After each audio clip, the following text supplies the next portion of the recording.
What's going on, guys? It's Bromley at Empire Barbell, and today I want to talk about optimizing size and strength development by looking at relative volume and intensities.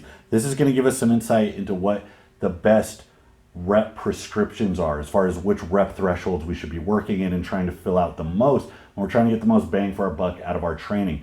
Now, what got me onto this tread was watching some old videos and some old interviews by the likes of guys like Rippetoe, who was influenced by Bill Starr, and they can cite fives being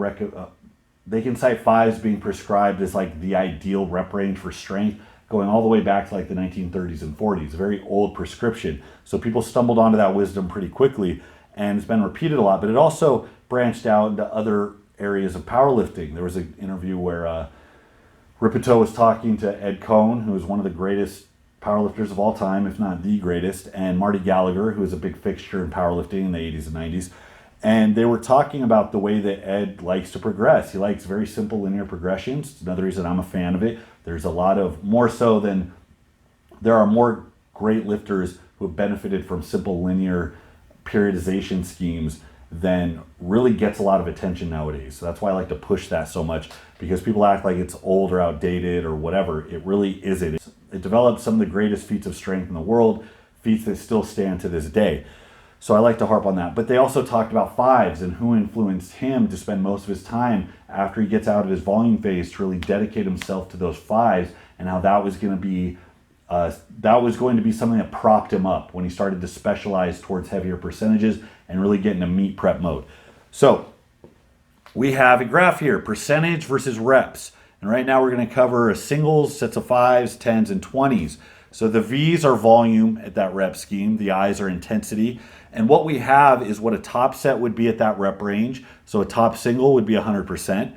And we have what would be an appropriate working set, something that would tend to be a right amount of work around that rep range to spur growth and get a good training result. So we're going off of a 100-pound max, so it makes it easy. So we can just multiply the percentage by the total reps to get our volume. What we see is the weight is dropping, but the amount of reps you're doing is increasing at a fast enough pace that volume for one all-out set is continuously increasing.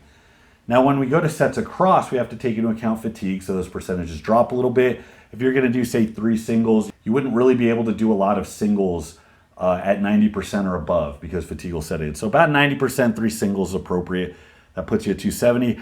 5 by 5 at about 80% is appropriate. That puts you at 2,000. 5 by 10 at 65, 3,250. And to clear out 3 by 20, I mean, most of you guys would have to be around 40%. And even then, I think a lot of guys would be struggling by the end of that.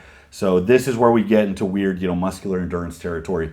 So what we're looking at for these prescribed working sets at these like optimized percentage ranges is we're seeing intensity consistently drop. To go to a volume of 270 to 2000, you have to see a 10% drop in intensity. And then as the weight drops, the average percentage you're using drops along with it. And the further away we get from maximal intensity, the further away we're getting from strength specialization. Now with volume, something interesting happens. At 3 singles, our volume is very low because we're not doing a lot of reps. As we increase that to 5 sets of 5, we're going from 3 reps to 25 reps, and we're only sacrificing about 10% average intensity. So that's a lot more reps. That is a lot more total reps, a lot more practice, a lot more work, considering the fact we're only giving up 10% intensity. To go up to our 10s, we are at our peak of volume. This is why 10s is always recommended as such a good hypertrophy range, because volume tends to be optimal.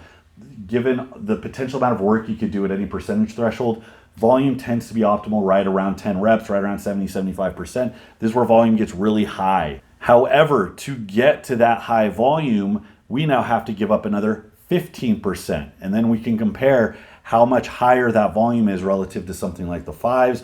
Then as reps continuously get higher and higher, now we're at very low average intensity, so we're very far away removed from maximal loads percentage-wise. And now we're more into the realm of like muscular endurance. And your hope when you're doing this type of training is to increase your capacity, and that you're going to get a substantial increase in actual muscle tissue, because that is going to be kind of the roundabout way that you develop strength. It's less specialized, it's less neurological, it's more about broadening out your base, building tissue, building your capacity, and hopefully down the road applying that to strength-specific gains. Now, you tend to see volume drop a little bit. So even though we're doing a lot more reps, 5 by 20, I mean, it's possible, it wouldn't be tenable by a lot of you. And that's actually the way that bodybuilders make up for that. When they get in these really high rep ranges, they're not stopping at just a couple sets. They're doing sets on sets on sets on sets. So even though intensity is very low, volume actually grows and it becomes this absurd amount of work that they do. This is more slated to what the average trainee would be capable of given their current physical capabilities. So as we see volume kind of cycle up and then come back down, and then we see intensity continuously come back down, our goal for finding kind of an optimal rep range to work in for most of the time we spend training is to weigh out the risk versus reward of working at any one threshold, because there's a cost. If we're working as heavy as possible, that's great, but volume is nothing. If we're working at the highest volume, average intensity is also very low. So this cuts to the core of why 5s are so commonly prescribed as an ideal strength building range. So if I charted out average intensity versus the volume given the working sets that we're doing, you tend to see the trade-off of intensity versus volume tends to be really optimized right around here. It's so much so that the highest point of volume is actually going to be correlated with a big drop in volume. I mean, some of you guys that are much more conditioned and specialized to reps, some of you out there, this 65 might be 70, but for those of you that specialize in strength, the higher the reps go, the lower your percentage is going to be, just relative. It's all based on what your capacity is, based on how you train. So if you don't train in these higher rep range, your base is going to be narrow, which means your ceiling is going to be low. Does this mean that you should just train in 5s from now until the end of time, that because this is somehow some optimal range, that this is what all of your training should consist of? Absolutely not, because to pull the lens back and take a look at your entire training lifetime, the way that you are going to continue to progress is by ebbing and flowing back between different training variables. You want to keep them to as few variations as possible. You want to have a real tight handle on exactly what those variables are and when you change them. You don't want to get really manic and chaotic with the way that you move your training over a period of time. But no matter what you do, if you're consistently training in 5s, eventually you're going to get stagnant because diminished returns kick in. That is why we do something else. That is why we move from 5s. If you stall out on something like a linear progression, Grayskull, starting strength, Mad Cow, or if you stall out on something a little more advanced like Texas Method or a heavy, medium, light that's based around 5s, if you stall out, you have to change something. You have to make some tweak that is going to give your body a reason to continue growing. Usually, because you end up redlining it as you get to the end of a program when you stall out, that comes in the form of some mode of recovery. That's usually the best change you can make. Change something as you hit this crescendo in effort that allows you to drop your effort down while still progressing. So if you drop from 5s to say 3s at a similar rep range, that's going to allow you to recover and continuously progress up in that threshold. Or if you reset, you drop back down and build back up in that 5s range again. Or if you just go through a true blue block periodization or classical type scheme where you're dropping back to 10s or 12s and working back up.